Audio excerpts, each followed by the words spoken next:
My name is Lena Carter, and I am a 28-year-old marketing specialist living in the picturesque town of Silverwood.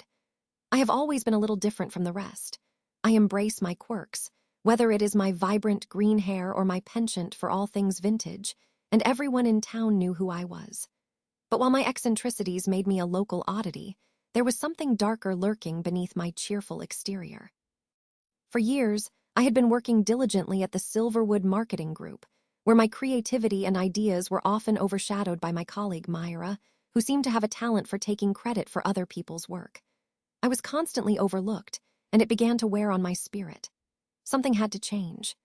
My small town, with its charming cafes and scenic parks, felt suffocating, especially when I had to deal with Myra's constant undermining.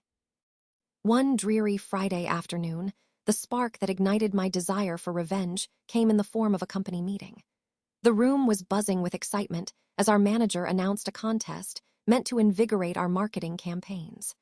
The winner would receive a significant bonus, and more importantly, the opportunity to present their ideas to a major client, an unbelievable career boost for anyone lucky enough to seize the moment. My heart raced at the thought. This was my chance to finally show my worth and leave Myra in the dust. I had been concocting a plan in my mind for weeks, envisioning how my unique approach to digital marketing could transform the brand. I felt alive with ideas, but as I shared my strategy, Myra's familiar smirk crossed her face. Usually I would brush it off, but that day it stung deeper. The conversation shifted, and to my disbelief, my ideas were partially lifted and presented as Myra's own, her confidence oozing as she sold them to our boss. The way the others patted her on the back while I sat silent in my chair felt like a dagger in my heart. I had poured my soul into those ideas, but they were stripped away and turned into something unrecognizable, and I was left feeling defeated. And then it hit me. I would take my power back. I would not let this moment define me. Instead, I would turn it on its head. For weeks, I plotted my revenge against Myra. I needed to be strategic, to lay a trap that she would fall into without even realizing it. It wasn't merely about getting back at her. It was about reclaiming my space, my voice, and my dignity. To start, I leaned into my online network and devised a plan to expose Myra's cunning tactics. I decided to infiltrate her social circle, befriending her closest allies and gathering dirt on her questionable practices. It was a slow game, laced with tension and risk. I was determined, but every step I took seemed to land me in deeper trouble. I secretly rallied the support of my few trusted colleagues who shared my frustrations. Tamara and Jordan were on my side. Both had suffered at the hands of Myra's schemes. Together, we started to piece together evidence and testimonies of Myra's underhanded ways. But every time we thought we were gaining ground, Myra found a way to outsmart us. Once, when Tamara gathered enough information to confront Myra in front of a few other colleagues, Myra effortlessly twisted the narrative and painted Tamara as the problem. The words I wanted to scream were trapped in my throat. My heart sank as Tamara walked out of the office, shoulders slumped in defeat. It was as if the walls were closing in on me, and our situation felt hopeless. I hid away from the world outside, consumed by anger. My mind was a storm of thoughts, and every time I settled on a plan, it seemed to drift further from my grasp. I felt trapped, cornered by my own inadequacies and Myra's crafty ways, which began to seep into my dreams. Just when I thought I might have to abandon hope, my breakthrough came in an unexpected way. I discovered an old chat group from my college days where my friends and I used to discuss everything, from silly memes to deeper career ambitions. After a long absence, I decided to jump back into the conversation.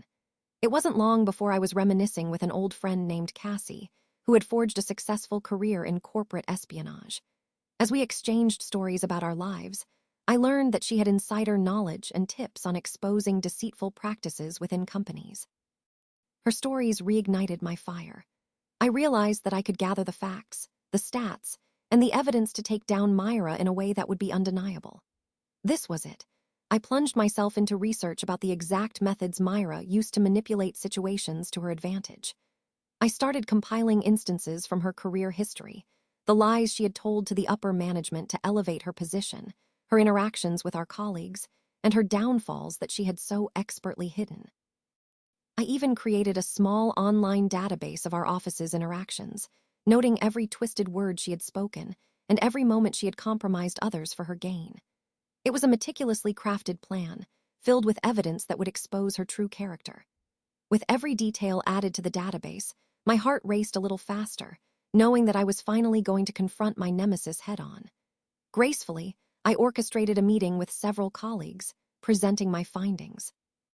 I wanted to make sure that everyone who attended understood what Myra had done. As I laid the groundwork for my presentation, I felt a chill dance up my spine. The consequences could be catastrophic, and revealing this information scared me to my core. I could lose everything, including my job, but I couldn't go back now. When the day of the presentation arrived, I felt exhilarated and terrified. My gathered colleagues sat in a semicircle, their eyes flicking nervously to the door as they awaited Myra's arrival. I took a deep breath, pride swelling in my chest as I opened my mouth to speak. "Thank you for coming today. I appreciate you all being here. Today, we are going to talk about integrity in the workplace and how important it is to support one another," I began. With every word out of my mouth, I could feel the tension thickening. I carefully walked them through the charade that Myra had painted. I showed specific examples and testimonies, always framing the conversation around integrity, teamwork, and honesty. The atmosphere in the room grew heavier as I spoke.